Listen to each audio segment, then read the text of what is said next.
E aí galera, beleza? Sejam bem-vindos novamente ao canal RD com Logan. Hoje nós vamos falar sobre eleições e políticas sobre drogas. Vamos falar sobre a importância da eleição no que refere aí à política sobre drogas, a novas leis, a mudança de lei de drogas no Brasil. Vamos falar um pouquinho sobre isso hoje, mas antes eu gostaria de convidar vocês a se inscrever nesse canal. Não vai custar absolutamente nada para vocês, é super importante, me motiva a fazer mais vídeos. Também não se esqueça de se inscrever no meu canal do Instagram, RD com Logan.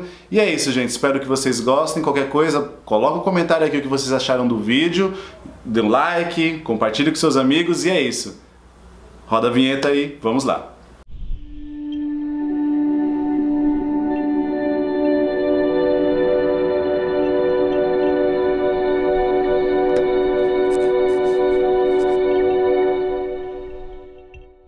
Bom, gente, por que eu vim falar sobre esse tema aqui com vocês hoje? Primeiro que teve todo um movimento dos artistas no Brasil pedindo para que os jovens tirassem ali o seu título eleitoral, que era importante para poder se manifestar, para poder votar naquelas pessoas que elas acreditam que são os seus representantes, justamente para a gente pensar em políticas públicas e pensar mesmo no rumo do seu país. Porque sem o voto a gente não consegue caminhar, e a política de drogas tem um ponto ali muito importante que a gente vai discutir aqui.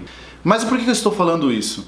Vocês já devem saber, quem acompanha esse canal aqui há algum tempo, que o Supremo Tribunal Federal está votando sobre a descriminalização das drogas. Isso já está aí mais de 10 anos que está rolando isso no tribunal. Mais 2 ou 3 votos favoráveis, na verdade mais 3 votos favoráveis, e já tem a maioria para poder descriminalizar as drogas. 3 ministros já se manifestaram dizendo que sim, que deve ser descriminalizado, e eles estão ali falando sobre o artigo que fala justamente do uso de drogas, e na Constituição, o artigo 10, fala que o Estado não pode interferir na vida privada do sujeito. Então é óbvio, é claro que os ministros vão sim colocar que as drogas devem ser descriminalizadas. Por que isso está demorando tanto? Hoje em dia, com o que está acontecendo com o presidente, essa briga que tem entre os poderes torna o ambiente muito difícil, né? Muito mais difícil de conseguir que os ministros consigam fazer todo esse processo e não seja ali jogado na mídia, falar, olha, os ministros são favoráveis às drogas, que as pessoas usem drogas. Então eles precisam ter minimamente algum tipo de segurança institucional, coisa que nós não temos no Brasil há muitos anos, né? Porque senão isso vai ser um grande tiro no pé. Um outro ponto importante sobre o STF é que quem escolhe os ministros do STF é o presidente. E você já viu o que aconteceu recentemente, né? O presidente disse que iria eleger um ministro terrivelmente evangélico. E não é um problema ser evangélico, nem um terrivelmente evangélico. Mas quando a gente vai pensar em política pública, a gente precisa pensar que o Estado é laico. O Estado é laico e não dá pra gente ter como base o que eu vou fazer, o que eu não vou fazer a partir de um livro chamado Bíblia, porque isso vai ser extremamente conflitante com a nossa Constituição. E os ministros precisam se basear único e exclusivamente na interpretação correta da Constituição e não pode ter interferência sobre nenhum livro religioso. Então, esse é um dos pequenos motivos pelo qual a gente precisa votar em pessoas que lidem de fato com a ciência, que sejam responsáveis, né? E que entendam que a criminalização das drogas gera muito mais problemas do que o uso de drogas. Então, por isso que está parado lá no Supremo Tribunal Federal há muitos anos. E por que eu estou falando da importância de políticos que seguem ali a ciência, né? Por que eu estou falando justamente sobre isso? Porque a gente teve um político muito famoso, que ficou muito conhecido no Brasil, que deu diversos tipos de declarações no período da pandemia. Ele falou sobre o uso de máscara pode causar problemas, foi contra as vacinas, foi contra diversos tipos de coisa, e isso ficou comprovado por diversos, não só sobre jornal, mas os próprios tweets desse político, que foi ministro no atual governo. E esse político, ele ficou conhecido como o grande propagador, o médico grande propagador de fake news na Covid. Esse mesmo médico, ele é conhecido há muitos anos, né? O Brasil conheceu ele agora, recentemente, na pandemia da Covid, mas o campo de álcool e drogas conhece esse senhor há muitos anos. E há muitos anos ele vem sistematicamente falando mentiras, espalhando fake news sobre a política de drogas, tanto que teve um determinado momento que ele fez um tweet falando assim, olha, eu não acredito na que a ciência da Fiocruz fala, não sou eu que estou dizendo isso, quer dizer, se alguém aí for querer me processar, fique sabendo que não sou eu que estou dizendo isso, foi o Padilha. Vou até ler para vocês aqui o que o Padilha escreveu. O ministro Osmar Terra alega que não confia no método científico base da pesquisa da Fiocruz, quer dizer, um político que faz política sem acreditar em ciência, sem acreditar em pesquisa. Ao invés disso, disse que andou pelas ruas de Copacabana e dali obteve evidências necessárias para dizer que há epidemia de drogas no país. Quer dizer, ele diz que não acredita em ciência, ele diz que não acredita em pesquisa, e a afirmação dele para dizer que existe uma epidemia no Brasil é porque ele andou em 2, 3 quarteirões em Copacabana. Quer dizer, Copacabana representa todo o Brasil, tudo que nós temos de peculiar de cada estado, cidade, enfim, não importa. Copacabana consegue representar? É óbvio que não. E o porquê que isso é tão grave? Porque o Senado aprovou a lei do Osmar Terra, foi ele que redigiu, ele escreveu a atual alteração de lei que nós temos no Brasil. Então, a lei que nós temos no Brasil de drogas hoje foi escrita por esse senhor que não respeita a ciência e não respeita pesquisa científica e tira as coisas da cabeça dele, como ele tirou na época da pandemia. Então, o Senado aprova a lei de alteração da política de drogas no Brasil, escrito pelo Osmar Terra, e que endurece o tráfico, que facilita internações de usuários, principalmente em instituições religiosas, e isso é muito grave, isso é muito sério. A gente sabe que o melhor método de cuidado de usuários de drogas, principalmente para aqueles que querem fazer tratamento, é um cuidado em liberdade.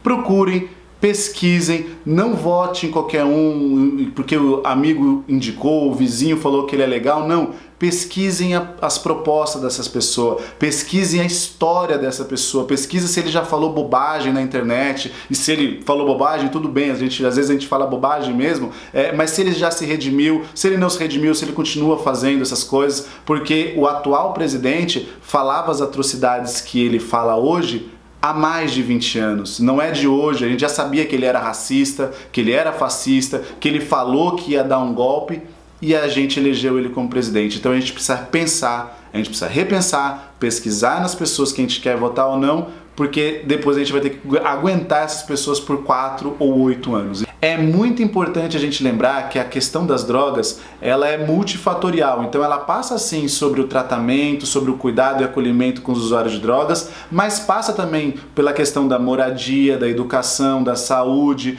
da assistência social. São tantos fatores, e o político que a gente vai escolher, ele precisa ter um discurso sobre isso, ele precisa ter um programa político sobre essas questões. Não adianta nada a gente votar em um senador que é um professor de filosofia, de português, enfim, que ele é um professor universitário e que é bonitinho, fala bem, é super legal, e aí a gente vota num deputado federal que é ex-militar e que acha que bandido bom é bandido morto e que usuário de droga tem que ir pra cadeia. Então é extremamente conflitante. A gente tem que apoiar políticos que defendam os direitos humanos. Eu ainda vou fazer um vídeo também para falar sobre o que é direitos humanos, porque parece que existe uma ideia absurda de dizer que direitos humanos é para humanos direitos. Eu vou falar muito sobre isso, mas enfim, sem a gente pensar em candidatos bons, seja para o presidente, seja para outros cargos, sem a gente ter uma base, pessoas que levam a sério a ciência, a pesquisa científica, a gente não vai ter uma alteração satisfatória da política.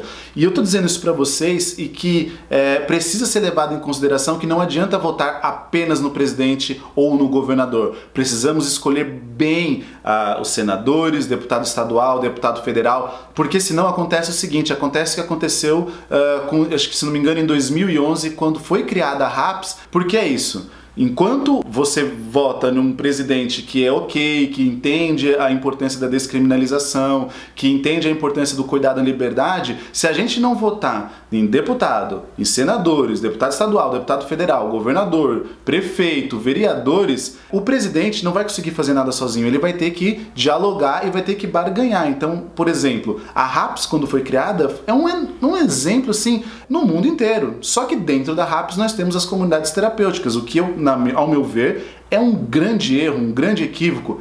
Eu ainda vou falar sobre as comunidades terapêuticas, não vai ser nesse vídeo aqui.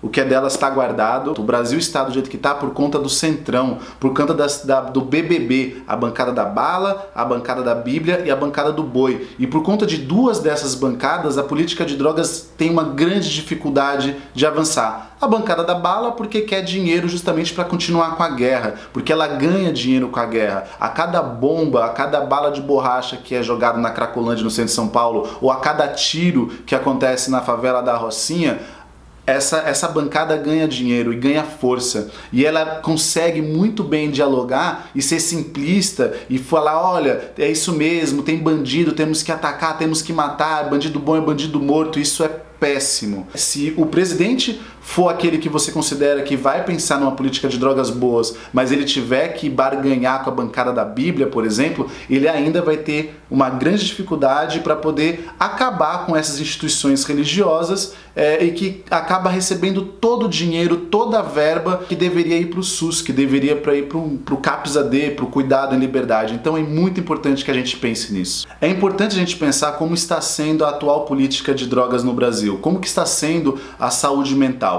No atual governo, ela vem sendo sistematicamente sucateada. Então, a ideia desse governo é simplesmente acabar com o serviço público de saúde e financiar instituições religiosas, instituições particulares, enfim. A gente consegue encontrar na internet muito facilmente aí diversas vezes, olha, o governo federal está batendo recorde de financiamento de comunidades terapêuticas, o governo federal está dobrando o leito, o hospital psiquiátrico. Outra coisa, eles estão agora regulamentando as clínicas especializadas em dependente químico, quer dizer, pegando todo o dinheiro do SUS, todo o dinheiro dos CAPs e colocando nessas instituições privadas. E é lógico, né? Existe todo um lobby. É claro que essas pessoas que eu não vou querer falar o nome aqui, justamente para não dar ibope para essas pessoas vão querer se candidatar a alguma coisa. Hoje é ministro, hoje é secretário de não sei o que, é secretário de não sei o que lá, fica ajudando o financiamento dessas instituições